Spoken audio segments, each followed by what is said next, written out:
Kalau merujuk ke sejarah, Nabi kita Muhammad sallallahu alaihi wasallam di bulan Ramadan beliau salat Isya di masjid berjamaah, lalu pulang ke rumah salat ba'diyah Isya, tidur, istirahat, tengah malam kembali ke masjid untuk salat qiyam Ramadan. Ingat, qiyam Ramadan, bukan salat tarawih. Jadi menyatajak mendakwa katanya pada merakaat sembahyang tarawih Nabi, hanya tarawih Nabi, hanya qiyam Ramadan. Karena nomenklatur kata-kata tarawih baru muncul di masa Sayyidina Umar bin Khattab radhiyallahu anhu. Pertanyaannya, kenapa di masa Nabi disebut qiyam Ramadan, kenapa di masa Sayyidina Umar dinamakan tarawih? Kata para ulama, ibadah malam itu, salat malam itu tidak akan dinamakan dengan kata-kata qiyam kecuali bila diawali dengan niyam. Tidur dulu, bangun baru salat, baru disebut dengan qiyamul lail. Karena istimewanya bulan Ramadan tidak disebut qiyamul lail, dinamakanlah qiyam Ramadan. Man shoma ramadhana imanan wa ihtisaban untuk siang harinya, man qama ramadhana imanan wa ihtisaban ghufira lahu ma taqaddama min dzambih.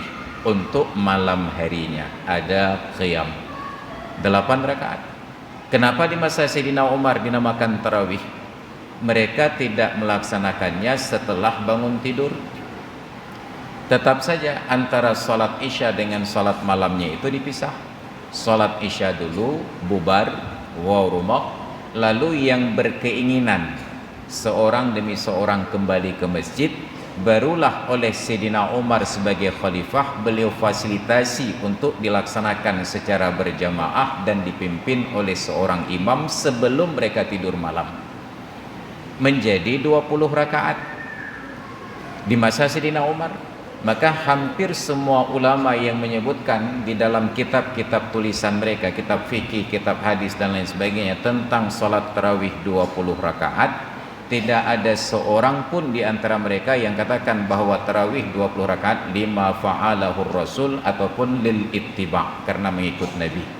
Tetapi rujukannya tetap lima fa'alahu sahabatu fi zamani Umar ila asrina hadha. Fi Makkah, berdasarkan praktek yang dilakukan oleh para sahabat Nabi di Madinah sejak dari masa Sayyidina Umar sampai ke zaman kita sekarang ini di negeri Mekah 20 rakaat. Nah, anomalinya Mekah itu berada di Arab Saudi, dan bagi kita orang Aceh kalau sudah Arab itu sudah identik dengan Wahabi. Beta pegang Arab Saudi, saya kena bebe Arab itu karena LC wujung lucu-lucu ya, yang kau Wahabi kan.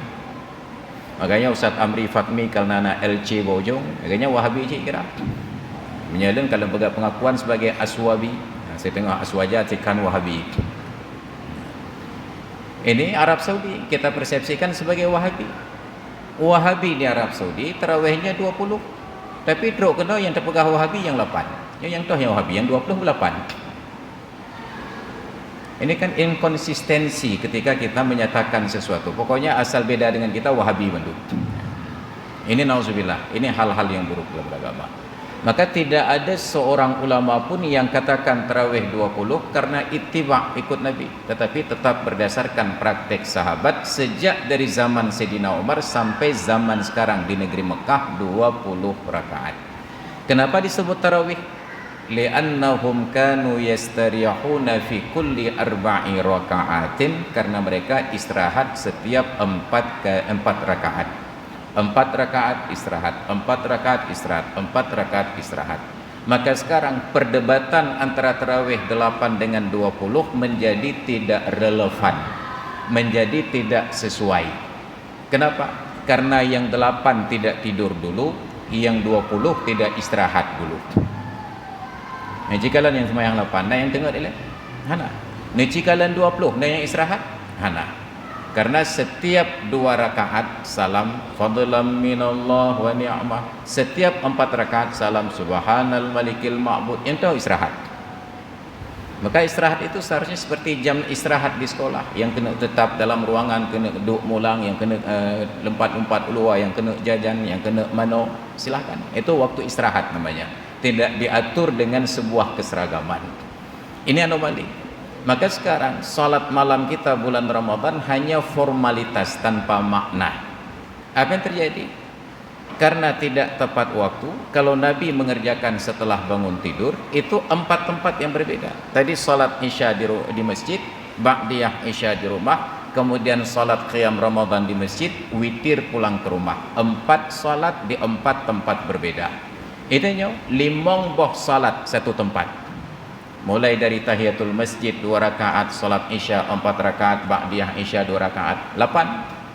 Tekedi tersemayang tarawih 8 rakaat mentang ke 16, ditambah witir 3 menjadi 19. Menjadi 20 terpubut, totalnya menjadi 31 rakaat salat. Error dah. Maka apa yang terjadi? Karena kita kerjakan di awal waktu, mulailah orang melaksanakan salat malam bulan Ramadan sesuai dengan amanat proklamasi 45. Diselenggarakan dengan cara yang seksama dan dalam tempo yang sesingkat-singkatnya. Mulai tu mawawai deh. Maka kita tawarkan, kenapa tidak bulan Ramadan? Kita tunda azan.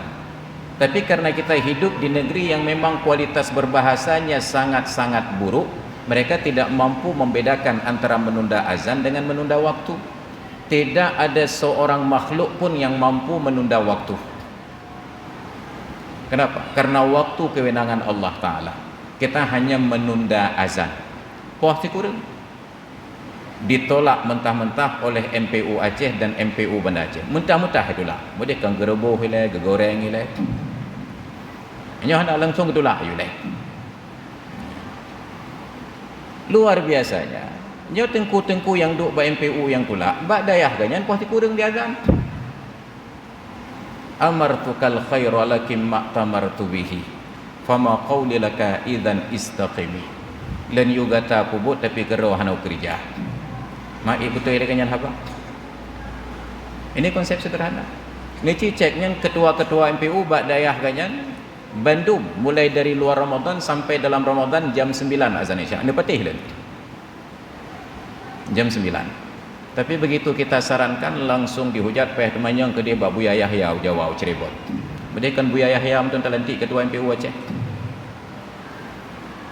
Difatwakan haram tunda azan Isya, zalim bukan? Sepakat abu-abu di Aceh bahawanya haram dan zalim. Maka yakinlah Bandung, dayah-dayah dan abu-abu di Aceh hanya orang haram dan orang zalim. Kenapa? Elen baru sekedar lensaran diurangnya ke kubut. Ini anomali. Maka andai kata jam 9 kita mulai, leh danyo tapajuhu tak istirahat tiat, ururi nang leh gemagun seput leh buka puasa, leh gerapingan sempat istirahat, maka mudah kita beribadat. Maka hadirin dan hadirat sekalian yang dirahmati Allah, senikmat apapun salat malam, bila tidak tepat waktu maka tidak akan terasa nikmat. Maka saya khawatir kalau di zaman kita saja salat malam bulan Ramadan sudah jadi beban, maka ke depan anak-anak kita hanya menjadikan ini sebagai mainan dan gurauan saja. Maka kita harus mulai berfikir bagaimana menjadikan salat malam bulan Ramadan itu kembali terasa manisnya iman dan terasa lezat di dalam pendekatan diri kepada Allah Subhanahu wa taala. Hadirin dan hadirat sekalian, jamaah salat Isya, tarawih dan witir yang dimuliakan Allah.